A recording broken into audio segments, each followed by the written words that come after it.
موت، زندگی، بیماریاں، خوشیاں، یہ سب ہماری لائف کا حصہ ہیں، ان کو بہت زیادہ ویلیو نہیں دینی چاہیے۔ زندگی کی پوری کوشش کرنی چاہیے کہ ہم زندہ رہیں، اللہ کی بہت بڑی نعمت ہے، لیکن تیار ہر وقت موت کے لیے رہنا چاہیے انسان۔ کسی بھی ٹائم کوئی بھی کبھی بھی مر سکتا ہے، بس یہ اپنے بارے میں بھی عقیدہ رکھ کے بیٹھ جائیں۔ جب قبرستان سے گزرے نا تو تھوڑی دیر ٹھہر جایا کریں، وہاں پہ مردوں کو دیکھیں، اندھیروں کو دیکھیں۔ قبرستان رات میں جانے میں زیادہ عبرت ہوتی ہے۔ کل ایک صاحب کہنے لگے میں قبرستان سے گزر رہا تھا رات کو، مجھے تو بڑا خوف آیا۔ میں نے کہا یہ تو کچھ بھی نہیں ہے بھائی، یہ اندر کی جو پوزیشن ہے نا وہ اس سے بولو بھائی، اوپر جو تمہیں خوف آ رہا ہے تو کچھ بھی نہیں ہے، اصل تو پروگرام کہاں ہو رہا ہے؟ جو ڈرانے ہو رہے ہیں نا پروگرام، وہ اندر ہو رہے ہیں۔ اور جو قبر کھول کے دیکھو نا تو اس میں کہہ رہے تھے، ہاں وہ مجھے کہہ رہے تھے کہ مجھے ہڈی نظر آئی اتنی بڑی گھٹنے کی، ٹانگ کی، ایک انسان کی نا قبرستان میں، یہی والا۔ تو وہ کہنے لگے یار یہ ہڈی نا پوری اس کی، یہ گھٹنے سے لے کے نیچے تک۔ تو میں نے اور ڈرا دیا، رمضان تھا، ہم نے کہا بھی تھوڑا سا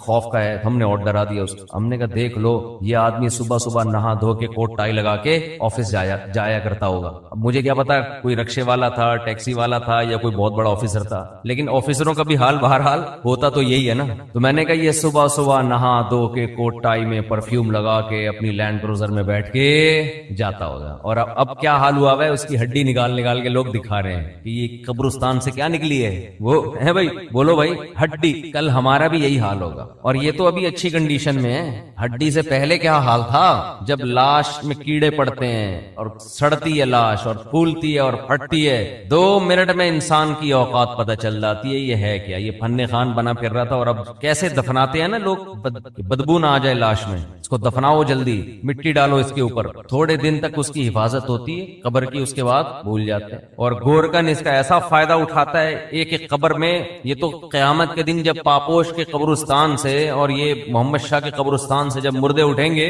تو پتا چلے گا کہ آدھی آبادی تو ایک ہی قبرستان سے اٹھ رہی ہے۔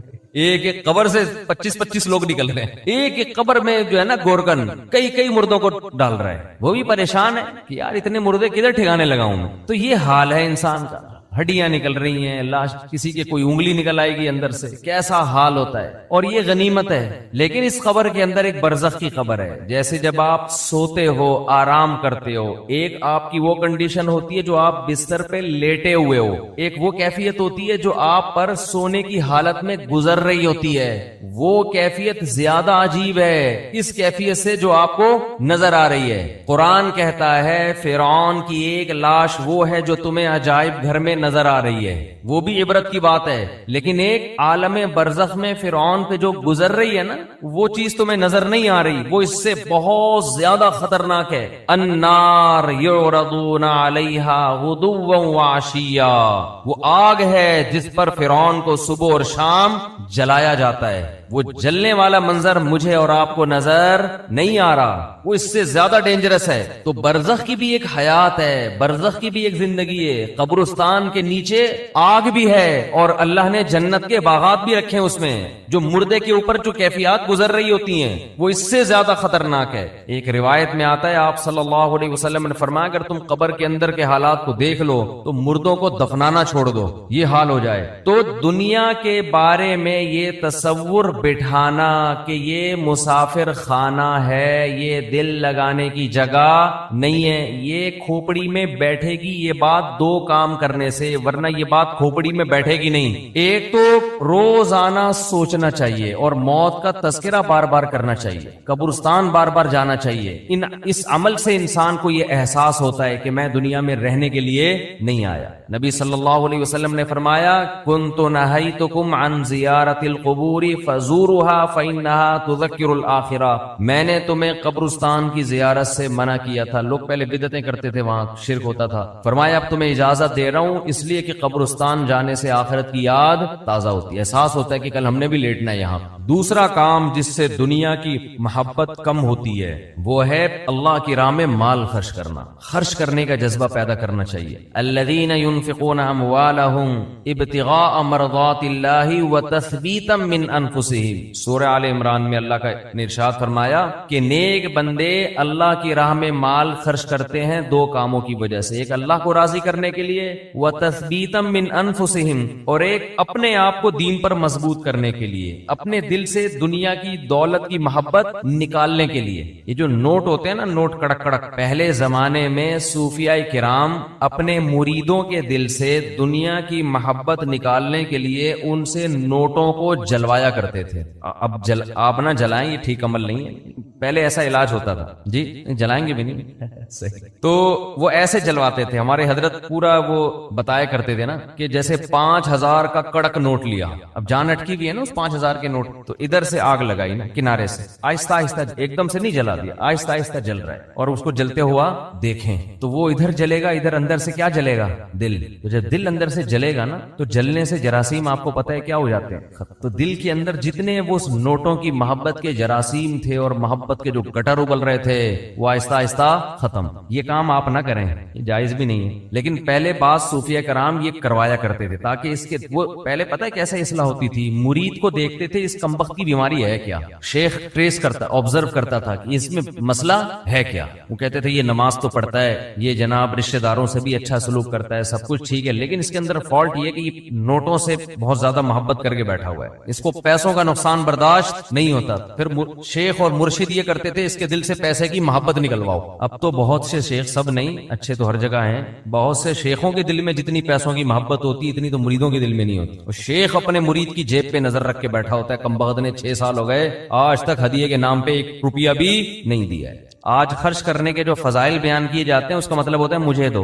صحیح ہے نا؟ کیا مطلب ہوتا ہے؟ جب بڑا بھائی چھوٹے کو سمجھا رہا ہو یا چھوٹے بڑا کو سمجھا رہا ہو کہ اسلام میں خرچ کرنے کی بہت فضیلت ہوتی ہے، اس کا مطلب ہے مجھے پیسے دو. اس کا مطلب کیا ہوتا ہے؟ مجھے پیسے. بیوی شوہر کو جب سمجھا رہی ہوتی ہے کہ انسان کو سخی ہونا چاہیے، کھلا ہاتھ ہونا چاہیے، اس کا مطلب پیسے نکالو. شوہر بیوی کو جب سمجھا رہا ہو قناعت اسلام میں بہت زبردست چیز ہے، اتنا مت ہاتھ پھیلاؤ کہ کل قرضہ لو، اس کا مطلب ہوتا ہے مجھ سے پیسے مت مانگو، 5 روپے بھی نہیں دوں گا میں تمہیں. تبھی تو نصیحت کا اثر نہیں ہوتا نا. کیا خیال ہے بھائی؟ نصیحت کا اثر ہی نہیں ہوتا. اپنے لیے سخاوت ہونی چاہیے، دوسرے کے لیے قناعت ہونی چاہیے. ہمارے ہاں معاملہ کیا چل رہا ہے؟ الٹا. تو قرآن کہتا ہے کہ ہمارے نیک بندے اللہ کی راہ میں مال خرچ کرتے رہتے ہیں تثبیتا من انفسہم، اپنے نفس کی اصلاح کے لیے، اپنے دل سے دولت کی محبت نکالنے کے لیے. اپنے اوپر بھی خرچ کریں، اپنے رشتہ داروں پہ بھی. سب سے پہلا حق کس کا ہے؟ رشتہ داروں کا. آج اپنے اوپر خرچ کرنے کے لیے تیار نہیں ہے. حیرت اس پر ہوتی ہے، کنجوسی کی انتہا ہے یا نہیں ہے؟ پھر جو اپنے اوپر خرچ کرتے ہیں لوگ ان پہ انگلیاں اٹھا رہے ہوتے ہیں. اس کے پاس گاڑی کہاں سے آئی، اس کے پاس یہ کپڑے کہاں سے آئے، یہ کہاں سے آیا، وہ کہاں سے آیا. بھائی ہر آدمی تو ضروری نہیں کہ کنجوس ہونا، بعض لوگوں کو اللہ دیتا ہے تو وہ خرچ کرتے ہیں. آج اپنے اوپر خرچ کرنا بھی ایک مصیبت بن گیا ہے. عربی میں 2 لفظ استعمال ہوتے ہیں، ایک ہوتا ہے شحیح اور ایک ہوتا ہے بخیل. بخیل کہتے ہیں جس کی جیب سے دوسرے کے لیے روکڑا نہ نکلے، اور شحیح کہتے ہیں اپنے لیے بھی نہیں پیسے نکلتے. وہ چائنا والوں کی طرح قبر میں لے کے جاتا ہے. وہ ملیشیا میں قبرستان ہے، وہاں کروڑ پتی لوگ جب دفن ہوتے ہیں تو دیگوں میں اپنے ساتھ پیسہ لے کے قبر میں جاتے ہیں. آپ یوٹیوب پہ دیکھ لیں، ایسی بہت سی ویڈیو ہیں کہ پورے سونے چاندی کے ساتھ دفن ہوئے ہیں، بہت ایسی. ہمیں ہمارے نبی نے فرمایا صلی اللہ علیہ وسلم، دنیا مسافر خانہ ہے، میری مثال اس سوار کی طرح ہے کراکب استظل تحت شجرہ. ایک مسافر سفر کرتے کرتے درخت کے نیچے لیٹ گیا ہو تھوڑی دیر سستانے کے لیے، آرام کے لیے، اس کے بعد اس نے موو کرنا ہے یہاں سے. بھائی ہم کروڑوں سال سے نہیں تھے، لاکھوں کروڑ، یہ دنیا بنے ہوئے تو پتہ نہیں کروڑوں سال ہو گئے. آدم علیہ السلام کو آئے ہوئے ہزاروں سال، نوح علیہ السلام 950 سال تو خالی تبلیغ کی ہے انہوں نے. ہماری اوقات کیا ہے؟ جمعہ 8 دن ہوئے ہم لوگ کو دنیا میں آئے ہوئے، اور جانے میں بھی تھوڑے دن رہ گئے ہیں. بس گھبرائے نہیں، آپ نے گھبرانا نہیں ہے. تو یہ میں آپ کو ڈرانے کے لیے یہ باتیں نہیں کر رہا کہ آپ کہیں یار جمعہ 8 دن نہیں اور 4 دن رہ گئے جانے میں. یہ حقیقت ہے. موت سے ڈرنے کا فائدہ نہیں ہے، موت سے دوستی لگانے کا فائدہ ہے. دیکھو جس ڈاکو نے پیچھا کرنا ہی ہو، آپ کسی محلے میں رہتے ہیں، آپ کو پتا چل گیا یہاں ایک بندہ میرے پیچھے پڑا ہوا ہے، میری ہاتھ دھو کے مارے گا وہ مجھے یا مجھے پکڑے گا، تو آپ محلہ تبدیل کر لو گے. کیا خیال ہے کہ بھائی اس دہشت گرد کو تو محلے سے نکالا نہیں جا سکتا، خود ہی محلہ تبدیل کر لو. جیسے ہی آپ نے محلہ تبدیل کیا وہ دوسرے محلے میں پہنچ گیا، پھر وہ آپ تیسرے محلے میں گئے، وہ وہاں پہنچ گیا. اب آپ بھاگ بھاگ کے تھک گئے مگر وہ آپ کا پیچھا نہیں چھوڑ رہا. تو پھر آپ کیا کرو گے؟ وہی کرو گے جو امریکہ افغانستان میں کر رہا ہے، مذاکرات کی دعوت دو گے. آپ کیا کرو گے؟ بولو بھائی قطر مذاکرات ہوں گے. یار بیٹھو آؤ. وہ تو کہہ رہے تھے 20 سال پہلے یہ کر لیتے مذاکرات، لیکن چلو دیر آئے درست ہے. وہ کہے گا آؤ بیٹھو مذاکرات کرتے ہیں. تو آپ بھی یہی کرو گے نا اس ڈاکو کے ساتھ کہ بھائی تمہیں کیا مسئلہ ہے، میری جان کے پیچھے ہاتھ دھو کے کیوں پڑ گیا ہے؟ آؤ بیٹھو، پیسے چاہیے، کیا چاہیے تمہیں؟ تو آپ مذاکرات کے ذریعے کمپرومائز کی بولو کوشش کرو گے کہ یار اس سے جان چھڑانا مشکل نہیں ہے، فل ٹینشن ہے یہ آدمی، بیٹھ کے کچھ ٹاک شاک کر کے کچھ باتیں کر کے کچھ دوستی لگاتے ہیں، دشمنی ختم کرتے ہیں، آخری نتیجہ یہ نکلے گا کہ نہیں نکلے گا؟ تو قرآن کہہ رہے کوئی عام ڈاکو تمہارے پیچھے کیا لگے گا، انما تکونوا یدرککم الموت، موت جیسے تمہارا پیچھا کر رہی ہے نا، پیسے دنیا میں پولیس کسی کا پیچھا نہیں کرتی، سمجھ رہے ہیں؟ وہ بھی ایک وقت کے بعد آ کے چھوڑ دیتی ہے، موت ایسا پیچھا کر رہی ہے، یدرککم الموت، قرآن کہتے ہیں موت ایسے پکڑے گی تمہیں، آ کے ادراک کرے گی تمہارا، وہ جس دن سے پیدا ہوئے اسی دن سے پیچھے پڑی ہوئی ہے، اور اس نے بہت کوشش کی ہم کو قبر میں اتارنے کی۔ بچہ جب پیدا ہوتا ہے کئی حادثات اس کی زندگی میں آتے ہیں، بچ جاتا ہے، کئی بیماریاں حملہ کرتی ہیں، بچ جاتا ہے، جوانی میں آتا ہے، کئی دفعہ حادثے ہوتے ہیں، بائک سے گرا، ایکسیڈنٹ ہوا، یہ ہوا وہ بچ گیا، وہ تو اس وقت سے اڑنگیاں دینے کی کوشش کر رہی ہے۔ اڑنگی سمجھتے ہیں، جب ہم اسکول جاتے تھے نا تو ایک دوسرے کو اڑنگی دیتے تھے ہم، اب تو بچے اسکول بھی ایسے تمیز سے جا رہے ہیں، تمیز سے آ رہے ہیں، کوئی نہ اڑنگی نہ کوئی شرارت، تو ان میں کوئی صلاحیت ہی پیدا نہیں ہو رہی، ایسے ممی ڈیڈی ٹائپ کے بچے نکل رہے ہیں۔ ہمارے دور کے اسکول تھے، مزہ آتا تھا اسکول میں، اتنا بھاری بھرکم بیگ لٹکا کے اسکول جاتے تھے، ساتھ والے کو شرارت ہوئی، تھوڑا سا آگے گئے، اس نے تھوڑا سا ٹانگ میں یوں کیا، آگے گرے، پھر ہم بدلہ لینے کے پیچھے پڑے ہوئے تھے، اب ہم بھی اڑنگی دیں گے، راستے میں ہی پھڈا ہو رہا ہے، گتم گت مار رہے ہیں ایک دوسرے کو، پھر سلو ہو رہی ہے، پھر جا رہے ہیں، اس طرح سے ہم پونے گھنٹے میں اسکول پہنچتے تھے۔ پھر لیٹ ہونے کی وجہ سے پی ٹی ماسٹر کھڑے ہوئے ہوتے تھے وہاں پہ، ان کے سامنے ہاتھ پہ اب ڈنڈے کھاؤ، لیٹ کیوں پہنچ، اس سے ہاتھ مضبوط ہوتے تھے، حقیقت ہے نا۔ تو شوز اتارتے تھے ایک دوسرے کے، بھائی شوز پہنے ہوئے نا، پیچھے اس کے تھوڑا سا پاؤں رکھے، خود ہی اتر جائیں گے، آپ کو اتارنے کی ضرورت، اب وہ بیٹھ کے جو ہے نا شوز کو صحیح کر رہا ہے، پھر لڑائی ہو رہی ہے، پھر بھڈا ہو رہا ہے۔ ایک بچہ کافی دیر سے نا اس کا ہاتھ نہیں جا رہا تھا گھنٹی پہ، ایسے اچھل اچھل کے کوشش کر رہے، ایک بڑے میاں گزرے، انہوں نے بجا دی گھنٹی، اور بچے سے پوچھا بیٹا ہاں بتاؤ کیا کہہ رہے ہیں، بھاگو، اب کیا کرو، جو کام میں کر رہا تھا مجھ سے ہوا نہیں، آپ نے کر دیا، اب کیا کرنا ہے، بھاگو۔ یہ ہوتے تھے پہلے کے بچے، اب وہ ویڈیو گیم کھیل کھیل کے بچوں کی صلاحیتیں برباد۔ خیر، تو جب جیب سے پیسے نکلیں گے، نکلتے رہیں گے، نکلتے رہیں گے، نکلتے رہیں گے، تو دل سے دنیا کی محبت ختم ہو۔ او بھائی مسافر خانہ ہے، سفر کے دوران اگر آپ کو کچھ پیسے ملے ہوئے ہوں اور آپ کو پتا ہو کہ یہ ٹرین سے اترتے ہی واپس لے لیے جائیں گے، تو آپ کوشش کرتے ہو کہ اترنے سے پہلے ہی سارے کھا پی کے ختم کر دو۔ ایسا ہوتا ہے کہ نہیں ہوتا؟ تو بھائی ادھر قبر میں جاتے ہی کفن میں جیب ہوتی ہے نہیں ہوتی نا جیب، تو آگے خالی ہاتھ جانا ہے۔ بچوں کی فکر کرتے ہیں لوگ بہت زیادہ، بچوں کا کیا ہوگا، بچوں کے لیے کچھ بنا بنو کے تھوڑا بہت کر دو بس، اور پھر بے فکر ہو جاؤ، دماغ کو ہٹاؤ ہر ان کاموں سے۔ اللہ نے کچھ وسائل دیے تو تھوڑا بہت بچوں کے لیے، بہت زیادہ اس میں بھی ٹینشن نہ لو۔ بچہ 2 ہاتھ 2 ٹانگیں لے کے پیدا ہوتا ہے، وہ خود بھی تو کمائے گا، اللہ نے اس کو بھی تو کمانے کی صلاحیت دی ہے۔ اور بچے کو بھی یہ بتا دو کہ مسافر خانہ یہ یہاں ہمیشہ رہنا نہیں ہے، جب میں جاؤں گا تو کون سا یہاں پڑا رہے گا، تو اس کو بھی یہ بتا دو یہ مسافر خانہ ہے، یہ رہنے کی جگہ نہیں ہے۔ وہ میں اپنے چھوٹے بچوں کو صبح سحری کے وقت یہ سمجھا رہا تھا نا کہ دیکھو ہم سب نے مرنا ہے، بچوں میں نا یہ باتیں بار بار دماغ میں، بہت چھوٹے بچے کے تو نہ ڈالیں، وہ بعض دفعہ ڈر بھی جاتا ہے، لیکن ہنستے کھیلتے ان کو یہ باور کراتے رہیں کہ دیکھو ہم نے جانا ہے، یہ دنیا رہنے کی جگہ نہیں ہے۔ یہ چیزیں آج والدین بتاتے نہیں ہیں، تو میں بچوں کو لے کے بیٹھا ہوا تھا، چند دن پہلے کی بات ہے، میں بچوں سے کہہ رہا تھا دیکھو بچوں سب نے جانا ہے، سب سے پہلے ہو سکتا ہے میں جاؤں، تو ایک چھوٹی بچی کہتی ہے بھائی ابو منہ سے نا باتیں اچھی نکالنی چاہیے، انسان منہ سے کیا کرنا چاہیے، باتیں اچھی نکالیں۔ مجھے ہنسی آ گئی، میں نے سوچا اس کو یہاں بٹھا دیتا ہوں کہ اب آپ نصیحت کرو، ہم سامنے بیٹھتے ہیں جا کے۔ بچے آج کل بہت ڈیڑھ ہوشیار قسم کے پیدا ہو رہے ہیں، تو بچوں کو جب کہنا یہ منہ سے باتیں اچھی نکالنی چاہیے، کیا موت کی باتیں ہیں، تو بولو بیٹا یہی اچھی باتیں ہیں، منہ سے زندگی کی باتیں اچھی نہیں ہیں۔ تو میں یہ کر رہا تھا جس ڈاکو نے آپ پہ پنجے گاڑنے ہی ہیں، پکڑنا ہی ہے، تو اس سے مذاکرات کر کے دوستی لگا لی جائے نا، تو موت ایک ایسا دشمن ہے جو کسی قیمت پہ آپ کو معاف نہیں کرے گا، تو اس سے بھاگ نہیں سکتے، اس سے دوستی لگائی جا سکتی ہے۔ موت سے باتیں کیا کریں بیٹھ کے، بھائی کوئی مسئلہ نہیں ہے، جہاں تم نے اتنے لوگوں کو قبر میں اتارا مجھے بھی اتار دینا، تو لیکن آپ چاہتی کیا ہو مجھ سے، ٹھیک ہے نا، پرابلم کیا ہے آپ کے ساتھ، میں تو تیار ہوں گلے لگانے کے لیے۔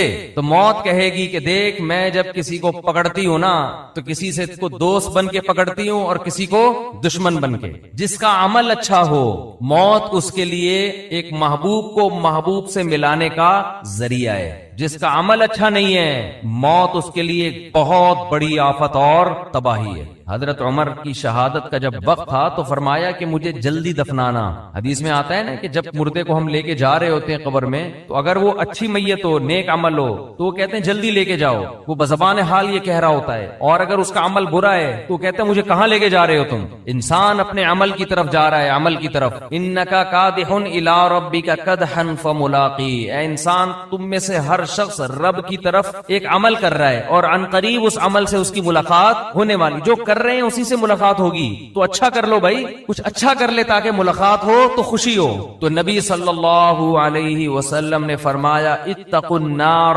ولو بشق تمرہ. صدقات و خیرات کا سب سے پہلا فائدہ کیا ہے؟ آپ کے دل میں دنیا کی محبت ختم ہوگی اور اس سے دنیا میں سکون ملے گا, آپ ریلیکس ہو جائیں گے. دیکھو کسی کو کسی سے عشق ہو گیا اور اس عشق کی مراد پوری نہیں ہو رہی تو سکون کے لیے کیا کہا جائے گا؟ اس سے تعلق ختم کر دو, یہی کہا جائے گا نا, دوستی ختم کر دو تاکہ عشق ختم ہو جائے. اس وقت ڈپریشن اور اسٹریس کا سب سے بڑا سبب دنیا کی محبت ہے. انسان چاہتے ہیں میری ساری خواہشات پوری ہوں, موت کے لیے وہ ذہنی طور پر تیار نہیں ہے. تو اس کا حل یہ کہ اس محبت کو ختم کرو. مسافر خانہ بول بول کے ختم کرو. مسافر خانہ ہے بھائی, مر جائیں گے, آج نہیں تو کل مریں گے. وہ فلاں مر گیا تو اللہ مغفرت فرمائے, سب نے مرنا ہے بھائی, بس مر گیا تو کیا ہوا, آج ہم نے, کل ہم نے مرنا ہے, کل آپ نے مرنا ہے, سب نے مرنا ہے. قبرستان تو ایسے ہی آباد ہوں گے. اصل تو ہماری وہ 6 فٹ کی. دیکھو راحت اندھوری کا شعر میں نے لائیو سنا تھا. 2 گز صحیح لیکن میری ملکیت تو ہے, اے موش تو نے مجھ کو زمیندار کر دیا, او کما قال, کہ 2 گز صحیح ہے اور میری ملکیت تو ہے نا. تو یہ شعر میں نے سنا اور ابھی راحت اندھوری کہاں ہے؟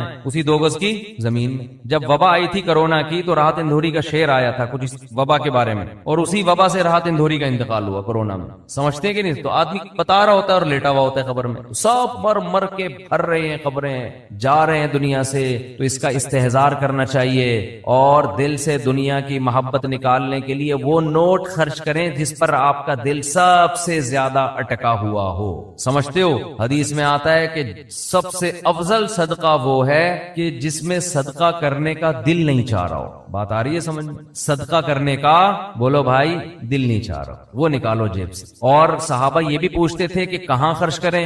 نبی نے فرمایا ہاں, پہلا فائدہ میں بتا دوں کہ دل کی اصلاح ہوتی ہے. دوسرا فائدہ ذہن کو سکون ملتا ہے, ڈپریشن اسٹریس ختم ہوتی ہے. تیسرا فائدہ اللہ کا غضب ٹھنڈا ہوتا ہے. گناہ انسان سے ہو جائے اللہ غضبناک ہوتے ہیں. آپ نے فرمایا آگ سے بچو اگرچہ کھجور کا ایک دانہ صدقہ کر کے ہی ہو, کچھ نہ کچھ کرو صدقہ تاکہ اللہ کا غضب کیا ہو؟ ٹھنڈا. تو بہت سارے ہیں. رمضان میں چونکہ نبی سخاوت کا دریا بنا کرتے تھے تو رمضان میں زیادہ کرنا ہے. کرنا کہاں ہے یہ بہت اہم سوال ہے. سب سے پہلا حق اسلام نے آپ کے غریب ترین رشتہ داروں کا بنایا.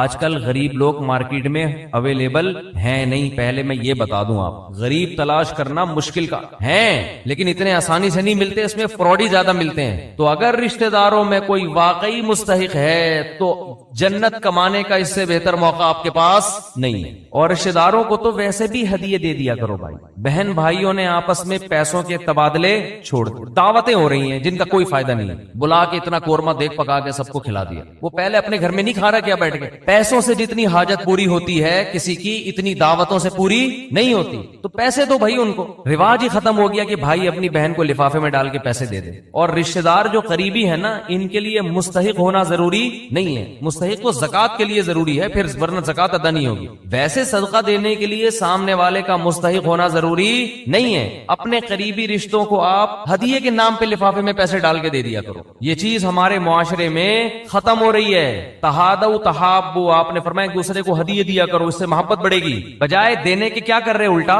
کھا رہے ہیں. تو سب سے پہلا حق کس کا ہے؟ قریب ترین رشتہ داروں کا, پھر دینی مدرسوں کا, پھر اور جو بھی اللہ نے آپ جو بھی خیر کے کام ہیں, ہسپتال ہیں جو اچھے کام کر رہے ہیں, کہیں بھی جہاں آپ کا دل کھٹکتا ہے. لیکن اتنی بات ضرور ہے کہ اللہ نے جیسے ایمان والوں کی یہ صفت بیان کی کہ یہ نماز پڑھتے رہتے ہیں, اسی طرح اللہ نے بتایا کہ ان کی جیب سے اللہ کے لیے پیسہ نکلتا رہتا ہے. اور یہ پیسہ آپ کی جیب سے نکل کے ضائع نہیں ہو رہا, اللہ کے بینک میں انویسٹ ہو رہا ہے, اللہ کی تجارت میں انویسٹ ہو رہا ہے. اللہ فرماتے ہیں کہ اللہ سخی ہے, وہ بہت زیادہ اس کو بڑھا چڑھا کے دے گا. اس کی مثالیں بھی کمثل حبۃ, جیسے گندم کا ایک دانہ, اس میں آپ کو لاکھوں دانے نظر نہیں آئیں گے, لیکن آپ زمین میں بوئیں تو ایک ایک دانے سے کیسے لاکھوں لاکھوں دانے پیدا ہوتے ہیں. تو ایسے ہی اللہ مسلمان کے صدقات و خیرات کو پھیلاتا رہتا ہے اور بڑا کرتا رہتا ہے اس کو. اللہ سے دعا ہے کہ ہمیں اس جہنم کی آگ سے بچنے کی فکر میں اللہ صدقات و خیرات کی توفیق عطا فرمائے, اور زکوٰۃ کے مسائل علماء سے پوچھ کے عمل کیا کریں. پیسہ آنا کامیابی ہے, اگر کامیابی ہوتی تو پیسے, جس کو پیسہ ملا وہ ناکام کیوں ہو گیا؟ قارون ناکام کیوں ہو گیا؟ اگر حکومت ملنا کامیابی ہوتی تو فرعون دنیا کا سب سے کامیاب انسان ہوتا, حالانکہ وہ دنیا کا سب سے ناکام انسان ہے. تو پوری دنیا میں یہ چیز کامن ہے, پوری دنیا میں, ہندو میں بھی, عیسائی میں بھی, مسلمانوں میں بھی, سکھوں میں بھی, صبح سے لے کے دوپہر, دوپہر سے لے کے شام, شام سے لے کے رات, رات سے لے کر صبح. صحت اچھی, پیسہ اور عزت, بس اسی کے پیچھے پاگل ہو گیا انسان. پاگل کا لفظ ہلکا ہے, باولا ہو گیا. باولا سمجھتے ہیں, یہ پاگل کی سپرلیٹو ڈگری ہے. ہمیں اپنے بارے میں تو پتا ہونا چاہیے نا ہم کیا ہو گئے ہیں. تو پاگل کی سپرلیٹو ڈگری, باولا. اور حقیقت یہ ہے کہ جب اپنے حالات میں انسان غور کرے, لوگوں سے ملے, تو ایسا ہی لگتا ہے کہ دنیا کو مسافر خانہ سمجھنا, بولو, چھوڑ دیا. صبح شام موتیں دیکھ رہے ہیں. ابھی ایک صاحب آئے ہوئے تھے, انہوں نے بتایا کہ کچھ پروجیکٹ چل رہے ہیں کراچی میں, اربوں روپے کی مالیت کے ہوں گے وہ. تو جو اونر تھا نا, جو مالک تھا, بہت ارب پتی, بہت پیسہ ہے لوگوں کے پاس. اچھا, یہ بات مجھے جو صاحب بتا رہے ہیں وہ بینک کے مینیجر ہیں, ظاہر ہے ان کے سامنے اکاؤنٹ کی پوری ڈیٹیل موجود ہوتی ہے. انہوں نے نام نہیں لیا مجھے, کیونکہ یہ تو انلیگل ہے نا, نام نہیں لیا, بس بتایا کہ کراچی کا ایک بڑا تاجر ہے. مجھے انہوں نے کہا کہ اس سے میں آپ کی ملاقات کرواؤں گا, کچھ باتیں پوچھنی ہے, اس نے پوچھنی ہے یا آپ نے اس کو کچھ نصیحت کرنی ہے. عجیب بات آپ دیکھیں, دوبارہ میری ان صاحب سے جب ملاقات ہوئی تو انہوں نے کہا کہ اس کا انتقال ہو گیا. اس کا, بولو بھائی, بولنے میں تو کوئی حرج نہیں ہے نا, اس سے دماغ میں, دل میں بات بیٹھتی ہے. کیا ہو گیا؟ اتنا بڑا آدمی, 20 گاڑیاں دائیں بائیں چلا کرتی ہیں اس کے, بہت پیسہ, کوئی سیاسی جماعت کے نہیں ہے. بیٹھے بیٹھے کیا ہو گیا بھائی؟ انا للہ. بھائی انا للہ کی کوئی وجہ بھی تو ہوتی ہے. کووڈ ہوا تھا, کیا ہوا تھا پتہ نہیں, کووڈ تھا نہیں تھا, لیکن ٹینشن, اتنا پیسہ کہ جب پیسہ آتا ہے تو بڑی خاندانی بات کی انہوں نے, اور کہا گورے یہ کہتے ہیں کہ جب پیسے کا گراف بڑھتا ہے نا, اوپر جاتا ہے, تو موت کا چانس بھی اسی حساب سے, موت کا گراف بھی اسی حساب سے اوپر جاتا ہے. سمجھ رہے ہو؟ جیسے جیسے پیسہ آئے گا نا, مرنے کے چانسز بھی اتنے ہی حساب سے بڑھتے چلے جائیں گے. گوروں کی ریسرچ ہے, گوروں کی. لہذا جیسے جیسے پیسہ آ رہا ہے تو ایسے آدمی کو اپنی زندگی بچانے کے لیے غریب آدمی کی نسبت زیادہ محنت کرنی پڑتی ہے. سمجھتے ہیں؟ کچھ نہیں تو نیپ والے آج کل پیچھے پڑ جاتے ہیں, وہی ٹینشن دے دے کے مار دیتے ہیں. نہ کرنا نہ کرانا کچھ نہیں ہے, خامخواہ کی کیا ہے ٹینشن. بلا وجہ آ کے پوچھیں گے کہاں سے آ رہا ہے, کدھر جا رہا ہے, کیا کر رہا ہے, کیوں کر رہے ہو, یہ حساب دو, وہ حساب دو. آخرت کے حساب سے پہلے اتنا حساب شروع ہو جاتا ہے, ویسے ہی ایک دماغ میں ٹینشن. تو بات میں یہ عرض کر رہا تھا کہ اتنا بڑا تاجر, اور بیٹھے بیٹھے انا للہ و انا الیہ راجعون, یہ ہے دنیا. اٹ از کالڈ دنیا. تو اتنی موتیں اپنی سامنے میں نے بھی دیکھ لی, آپ نے بھی دیکھ لی, اتنے لوگوں کو مرتا دیکھا. اور موت ایسی ظالم چیز ہے, وہ یہ نہیں دیکھتی کہ آپ کی بچی کی ابھی شادی ہونے والی ہے, آپ ابھی پہلی یا دوسری کی تیاری کر رہے تھے, آپ کی ابھی ایک جاب لگی ہے, تنخواہ کا پہلا دن ہے آپ کا بیٹا ابھی جوان ہوا ہے, یا یہ کہ آپ کے ابا کو آپ کی ابھی ضرورت ہے, یا معاشرے کو آپ کی ابھی ضرورت ہے.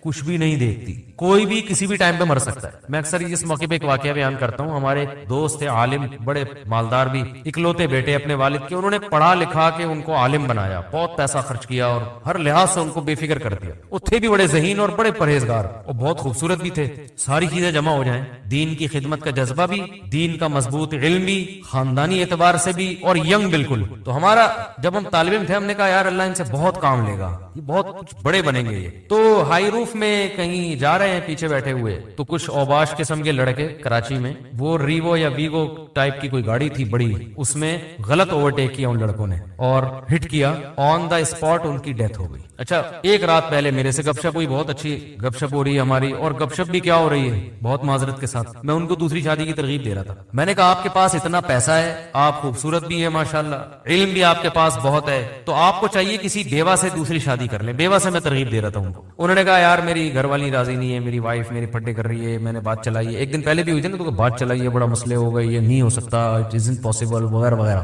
آج کل نہیں. میں نے کہا بھائی دیکھو, میں نے ان کو یہ سمجھانے کی کوشش کی کہ آپ اگر مر جاتے ہیں تو آپ کی بیگم بیوہ ہو جائے گی, وہ ساری زندگی بیٹھی رہے گی پھر ایسے, تو اس چیز کو معاشرے میں پروموٹ کریں. میں نے کہا آپ بھی مر سکتے ہیں, میں بھی مر سکتا ہوں, کوئی اور بھی مر سکتا ہے, تو جو حالات دوسری عورتوں کے وہ ان کے ساتھ ہو جائیں گے. تو آپ اس کی بنیاد رکھ لیں تاکہ اللہ نہ کرے آپ مرتے ہیں تو کوئی آپ کی بیوہ سے کر لے, آپ کے بچوں کو کوئی سرپرست مل جائے گا. 2-3 بچے تھے ان کے, کوئی سرپرست مل جائے گا آپ کے بچوں کو, کوئی جو ہے وہ. اور ظاہر ہے کہ خاندان میں ہی کرتا ہے نا, یعنی خاندان والے کرے تو ٹھیک ہے, غیروں میں تھوڑی بچے جا سکتے ہیں. تو میں نے کہا ہمت کریں, بہت ہمت دلائی ہے جی, میں نے گھنٹہ لگا دیا ہوگا ان کے اوپر. پھر آخر میں کہنے لگے اس زمانے میں عدل بہت مشکل ہے, برابری نہیں ہو سکتی. میں نے کہا آپ کو اللہ نے پیسہ بھی دیا, آپ متقی بھی ماشاءاللہ ہماری رائے میں, اور لوگ بھی کہتے ہیں آپ پرہیزگار آدمی ہیں. آپ کے جو پورے خاندان سے دین کے معاملے میں ٹکر لینے کے واقعات بھی مجھے معلوم ہیں. ان کے بڑے واقعات تھے کہ ایک دفعہ ان کو کہیں شبہ ہو گیا کہ میرے والد کی جو کمائی ہے اس میں کچھ شبہ ہے, تو وہ گھر سے بائیکاٹ کر لیا انہوں نے کہ میں نہیں کھاؤں گا. پھر وہ پتہ چلا نہیں ایسا نہیں ہے. میں نے کہا آپ نے کئی موقع پہ دین کے معاملے میں پورے خاندان سے ٹکر بھی لیا ہے, تو اس کا مطلب آپ میں حوصلہ بھی ہے. اس کے باوجود بھی اگر آپ عدل نہیں کر سکتے تو پھر میں نے کہا یہ قرآن سے 4 شادیوں والی آیتیں نکال دیں, یہ ایسے ہی اللہ نے نازل کر دی ہیں, دنیا میں کوئی بھی عدل کر ہی نہیں سکتے. تو اللہ نے بس جنرل نالج کے لیے بتا دیا کہ 2 بھی کر سکتے ہو مجبوری میں, لیکن پریکٹیکلی یہ ممکن نہیں ہے. تو ویسے ہی آ گئی. میں نے ان کو سمجھانے کے لیے, ہنسنے لگے, مانے پھر بھی نہیں. میں نے دیکھا ہے کہ جب میں دلائل کے انبار لگاتا ہوں لوگ ہنستے ہیں, مجھے پتا ہوتا ہے مانیں گے پھر بھی نہیں, بس ہنستے ہیں مسکراتے ہیں, ویل ڈن, زبردست دلائل آپ کے, السلام علیکم, جا رہا ہوں. ایسا ہی ہوا. اگلے دن 12 بجے مجھے خبر آئی کہ ان کے ایکسیڈنٹ میں انتقال ہو. اف, مجھ پہ بڑی قیامت گزری. ان کے گھر والوں کا ہمارے گھر والوں کے پاس فون آیا کہ وہ رات آئے تھے اور کہنے لگے کہ میں بھی ایک کرنا چاہتا ہوں, کسی بیوہ سے کر لوں گا. تو ظاہر ہے خواتین تو اس پہ رد عمل کرتی ہیں جو ایک نیچرل ہے بالکل. کہہ رہے میں نے اتنا ری ایکشن کیا کہ صبح جانے سے پہلے انہوں نے کہا کہ بے فکر رہو, میرا ارادہ نہیں ہے, خام خامے ٹینشن نہ لو. اچھا میں نے اب بات چل پڑی ہے تو ایسی اپنی بھیجی باتیں کرنی نہیں چاہیے, لیکن جب چل پڑی ہے تو بس اللہ کی طرف سے ہو گیا, یہ میرا کوئی ارادہ نہیں تھا ایسی باتیں. تو میں نے اس وقت تازہ دوسری کی ہوئی تھی اور بہت موسٹ وانٹیڈ بنا ہوا تھا میں کہ جہاں ملے کوٹو اس کو پکڑ کے. میں ٹھیک ٹھاک ٹینشن میں تھا ان دنوں میں. تو ان کے گھر والوں نے ہمارے گھر والوں کو فون کیا کہ آپ کو جو غم پہنچا ہے نا کہ آپ کے میاں نے دوسری کی ہے, وہ میرے غم سے بہت کم ہے. آپ کے بچوں کے پاس باپ بھی ہے, آپ کی ایک سوگن آئی ہے, بس مجھے جو غم پہنچا ہے میرے میاں رات کو بات کر کے گئے ہیں اور پھر ایگریمنٹ کیا نہیں کروں گا, تو میں تو سرے سے میاں سے ہی محروم ہو گئی. میرے ذہن میں یہ بات آئی کہ یہ اتفاقی واقعہ نہیں ہے, یہ کوئی اتفاقی حادثہ نہیں, اللہ کی طرف سے مصلحت تھی اس میں. اور میں بیان بھی اسی وجہ سے کر رہا ہوں کہ مجھے اس میں بڑا سبق ملا. تو یہ واقعہ بھی ہے تقریباً 15 سال پرانا جو میں بیان کر رہا ہوں, 15 سال پرانا واقعہ ہے. تو وہی ہوا, 12 بجے دن میں کال آئی کہ ان کا انتقال ہو گیا. گھر والے بیوہ,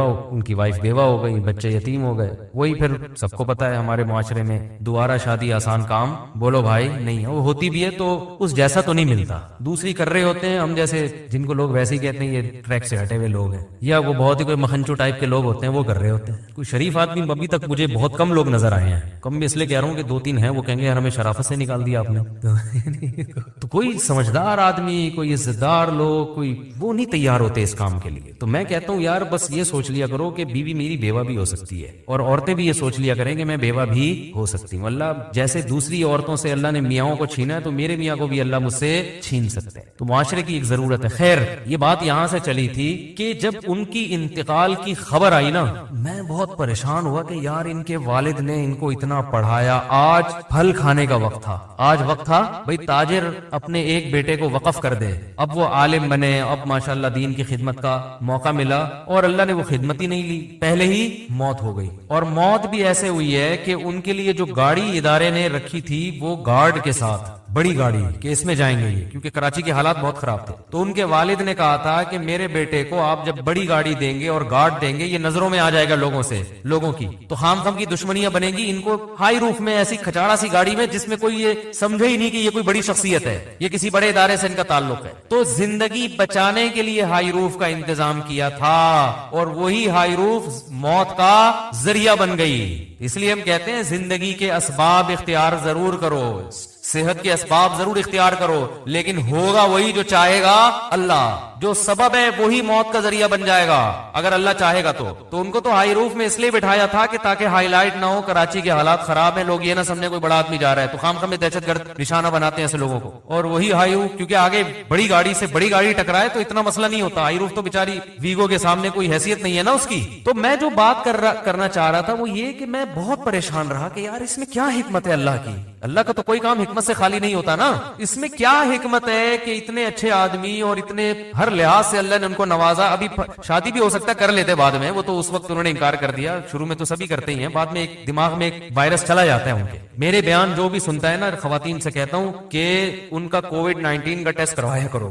ہمارا والا کووڈ-19 یہ شادی والا، یہ وائرس ایک دفعہ جو میرے پاس آ گیا یہ پھر نکلتا نہیں ہے. یہ جیسے کووڈ-19 شکلیں بدل کے آ رہا ہے نا، لندن میں کسی اور الگ ہی اسٹائل میں آیا یہ، تو یہ شکلیں بدل کے آئے گا جب تک بندہ بوڑھا نہیں ہو جاتا. ہاں بوڑھا ہو جائے گا پھر وہ ایک بھی اس کو بری لگے گی، ایک کی باتیں بھی، یہ کیا شادی لگا کے رکھی. جب تک جوان ہے اور میرا بیان سن رہا ہے، یہ وائرس یہ تو ہوتا ہے کہ ایکٹیو نہ رہے، لیکن ختم ہو جائے یہ نہیں ہوتا. تو کسی بھی وقت ایکٹیو ہو سکتا ہے. وہ کس وقت ہوتا ہے پھر وہ الگ ٹاپک ہے، وہ پھر موضوع ہٹ جائے گا. کہ وہ بعض دفعہ آپ کہہ رہے تھے نہیں یہ دوسری شادی، بالکل مفتی صاحب غلط باتیں کرتے ہیں، کیا ہے. لیکن زندگی کے کچھ مواقع ایسے آتے ہیں کہ آپ کو آئے گا یار اجازت ہے، ٹھیک ہے نا. کچھ ایسے موقع آ جاتے ہیں یار یہ بھی آپشن ہے، چاہے جتنا آپ انکار کریں. تو اب جب ان کی ڈیتھ ہو گئی میں پریشان، میں نے کہا اللہ اس میں تیری کیا حکمت ہے. تو مجھے جو جواب ذہن میں آیا نا، بہت بڑی حکمت یہ ہے کہ اللہ یہ بتانا چاہتا ہے کہ کوئی بھی کسی بھی ٹائم پہ مر سکتا ہے. بس یہی حکمت ہے. کسی خوش فہمی میں مبتلا ہونے کی ضرورت نہیں ہے کہ میں تو یہ ہوں، میرے تو بیانات دنیا سن رہی ہے، میرے تو